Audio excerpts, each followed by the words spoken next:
స్పైన్కి సంబంధించి అవగాహన లేకనా లేదా ముఖ్యంగా భయము ఖర్చుతోని మీ దగ్గర రావడానికి భయపడే వారికి మీరు ఇచ్చే సలహా ఏంటి? ఎవరికైనా అంటేనండి, ఇప్పుడు భయం అనేది, ఇప్పుడు నాకు ఏదైనా ప్రాబ్లం వచ్చింది, ఫర్ ఎగ్జాంపుల్ నాకు ప్రాబ్లం వచ్చి నేను మా కొలీగ్స్ నీకు సర్జరీ చేయాలి అని చెప్పారనుకుంటే నాకు భయం వేస్తుంది. అవును. కానీ నేను గమనించేది ఏంటంటే, ఈ భయంతో వాళ్ళు ప్రాబ్లమ్ని నెగ్లెక్ట్ చేస్తూ ఉంటారు. అంటే భయంతో ఆ ప్రాబ్లమ్ని అలానే పెట్టుకొని ఇంటి దగ్గర ఉండిపోవడం, దాన్ని ఎలా నొప్పితోటి వాళ్ళ లైఫ్ని లీడ్ చేస్తూ ఉంటారు. కానీ ఇక్కడ నేను చెప్పేది ఏంటంటే, ఫ్యాక్ట్స్ని అర్థం చేసుకొని సైంటిఫిక్ ఒపీనియన్, అంటే ఇప్పుడు ఈ మెడికల్ ఒపీనియన్ అనేది వెరీ వాల్యుబుల్ ఒపీనియన్.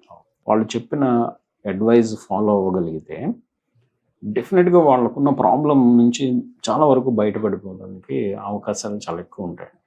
ఇక్కడ ఇంకొక పాయింట్ ఏంటంటే, నేను చెప్పేది ఈ పెయిన్స్ ఎక్కువగా ఉండి, క్రానిక్ పెయిన్స్ అంటే మోర్ దెన్ 2 years పెయిన్స్ ఉండి సఫర్ అవుతున్న వాళ్ళకి సర్జరీస్ ఒకవేళ అవసరం అయ్యి వాళ్ళు భయంతో డిలే చేస్తే, ఈ డిలే చేసే కొంది ఈ సర్జికల్ అవుట్కమ్స్ వాళ్ళకి వచ్చే బెనిఫిట్స్ కూడా తగ్గుకుంటూ వస్తాయి. ఓకే.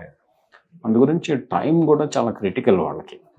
సో ఇది భయం అనేది పక్కన పెట్టి, భయం ఉండడం సహజం, కానీ ఫ్యాక్ట్స్ అర్థం చేసుకొని మీకున్న భయాలు, అప్రహెన్షన్స్ డాక్టర్తో డిస్కస్ చేసి నిజంగా ఇది జరిగే అవకాశాలు ఉన్నాయా అనేది డిస్కస్ చేసి రైట్ డెసిషన్ తీసుకోవడం అనేది చాలా ఇంపార్టెంట్. 62 లక్షల మంది ప్రజల్లో మెడ్ప్లస్ బ్రాండ్ మెడిసిన్స్ కి మారడం వలన 915 కోట్ల రూపాయలు సేవ్ చేసుకున్నారు. అదే మెడిసిన్స్ అదే క్వాలిటీతో 50 to 80% డిస్కౌంట్లు.